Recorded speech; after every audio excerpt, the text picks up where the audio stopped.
Hey there, everybody. This is Carrie Hamblen, the CEO and president of the Las Cruces Green Chamber of Commerce, and I am very excited to introduce to you our series Inside Aprendamos. As we're doing on these Zoom chats, I'm talking with the amazing crew at Aprendamos about all of the different programs. And so today we are starting off with the GOAT, the greatest of all time, the CEO of Aprendamos Family of Services, Abel Covarrubias, who has been with Aprendamos for many, many years. Abel, it is so lovely to see you. Yeah, no, thank you, Carrie, for this opportunity to tell our story with you. Oh my gosh, I have been, obviously we haven't been recording these in order, and I've been talking with your staff, and holy cow, you are a lucky man because you've got so many amazing people working for you. You know what, Carrie? I agree. I am very blessed. We have 250 passionate individuals that wake up every day and do the important work of planting seeds for our future generation. And it's interesting, Carrie. There are about maybe 15 males. The rest are strong, passionate women. So I've learned very quickly to do what I'm told. And then I go home to three beautiful daughters and my wife, and then I have five sisters. So I'm just surrounded by strong, passionate women. Love it, love it. They have been just so impressive. And so you've been with Aprendamos from the beginning for 19 years.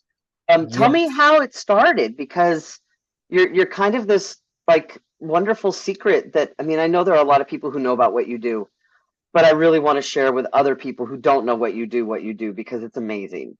Yes, we celebrated, Carrie, 19 years in July doing this important work for our community. But my journey started many, years ago as a farm kid in a small farming community of Array.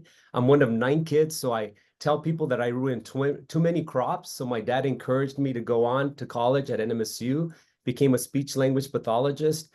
And because of my upbringing, relationships are so important, that trust factor, that we wanted to start an organization, myself and five other shareholders, that really based everything on relationships and really from a lens of abundance versus a lens of deficits. And so we started this organization 19 years ago with a New Mexico family infant toddler contract, an early intervention contract. And so, yeah, that's where we started 19 years ago.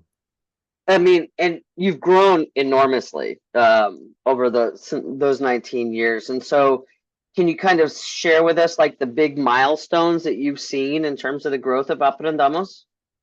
Yes, that's a great question, Carrie. And really, I attribute the success of Aprendamos to the families that we've been serving, to our community partners, really building those relationships to plant seeds for our future generations. And we have six programs, Carrie, and really we started with our early intervention program, and the other programs have really grown organically.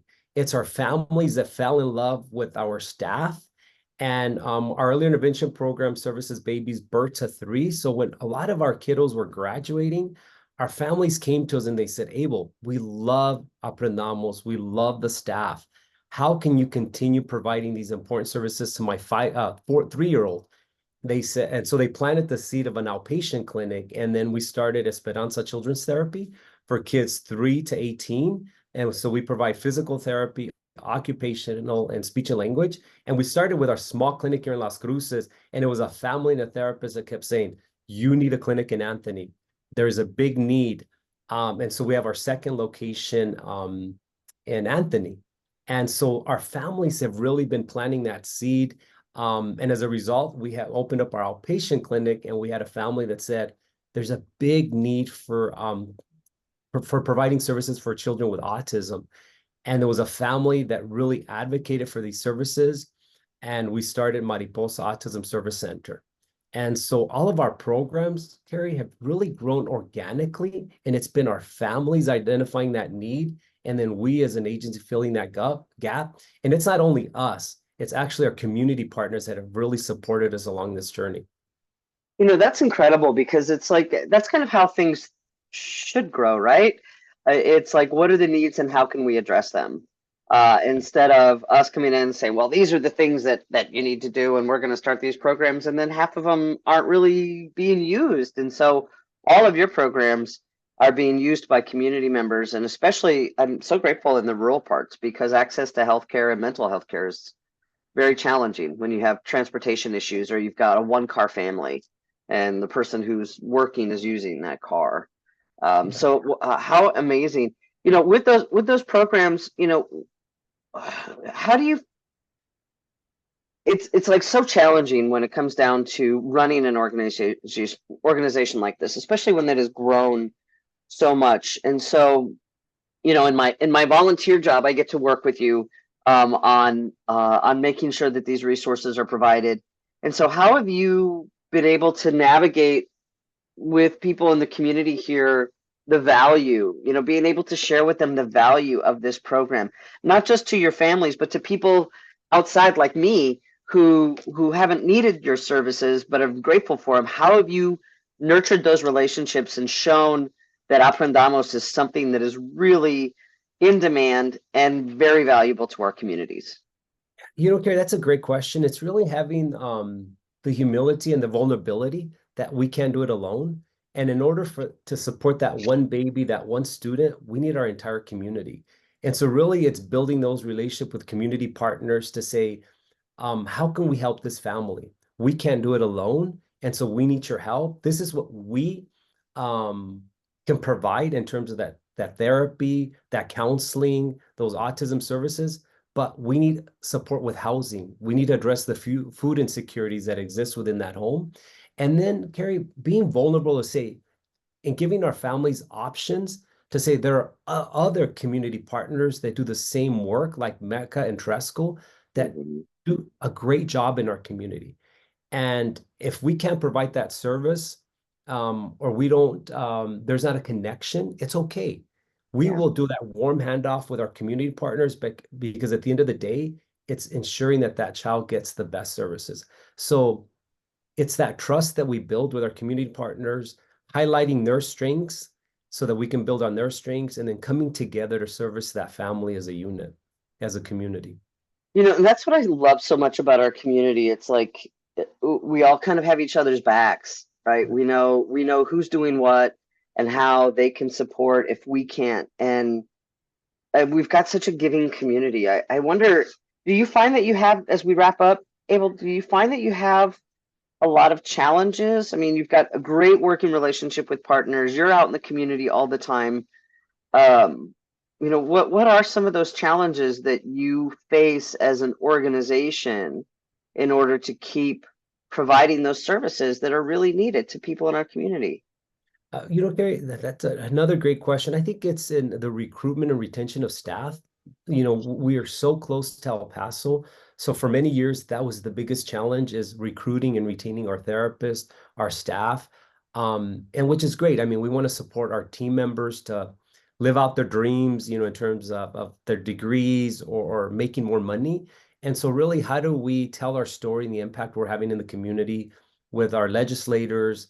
And then how do we collectively come together and share the success that we're having with that one family? And then how do we help our families also tell their stories so that we can really make a difference in our community and being held accountable for the funds that we're receiving as an agency. But those are some of the challenges, is recruitment and retainment of staff. And it all goes back to reimbursement rates that we receive.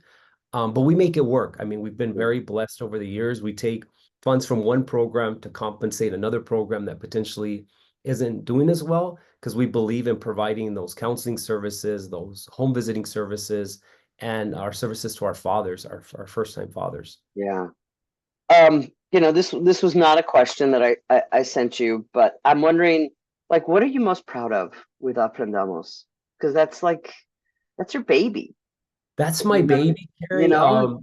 And I guess what makes me so proud is that I'm blessed, and I think my team members are blessed to be part of somebody's legacy. I have kids, as a speech language pathologist, I have families coming up to me, thanking me. When we first started Aprendamos, I wore many hats, like many nonprofits and for-profit agencies. So I was actually running the company and providing treatment services. So to me, that's the most rewarding thing, is for a family to come up and say, I was just at an event this weekend, and the dad stopped me. He goes, look, you were my son's therapist, and thank you so much for what you did. And this was 15 years ago. And so to me, that's the best, I guess, news and the best reward that I can have. it's not even so much money, but it's being part of somebody's legacy. Yeah, so Yeah. that's what is the most rewarding thing for me. And the feedback I get from my colleagues is just the ability to be part of somebody's life. Yeah. It's funny because we never really know how much we've impacted others until, sometimes it's a little too late or down the line. And I think all of us know somebody who has been serviced by your organization. Somebody very near and dear to me needed your help, and now that one's thriving. And so, like, those stories are incredible, Abel. And you know what, Carrie, and they're so impactful. And as administrators, we need to create space and time to listen to those stories, because we can get so caught up in compliance, our budgets, that we need to slow down and create spaces, just hear those beautiful, amazing stories so that we can fill our cup and come back tomorrow and give it 110%. I love that analogy of filling our cup, because sometimes it's really easy to drain that really quickly, and then we kind of forget why we're doing what we're doing. And say the other thing too, Carrie, that I want to say that we're very lucky is that we have an amazing state. I mean, state government that really believes in investing in our babies. I mean, I look at our autism services. We're one of the premier states in terms of accessibility for autism services. Our early intervention programs, home visiting. I really feel like we're cutting edge when it Yeah. comes to investing in our youth and our babies. Yeah. And that's where it all starts, because if they don't get a good foundation, then they're going to have a lot of challenges when they get older, and we want to try and reduce those as much as we can. Carrie, I joke around that I want to build a strong future workforce so that I can retire and tap into my Social Security. There you go. Yeah. Well, that's a whole nother conversation about, like, making sure that we don't have people leave our community, and that's that different hat I get to wear. Right.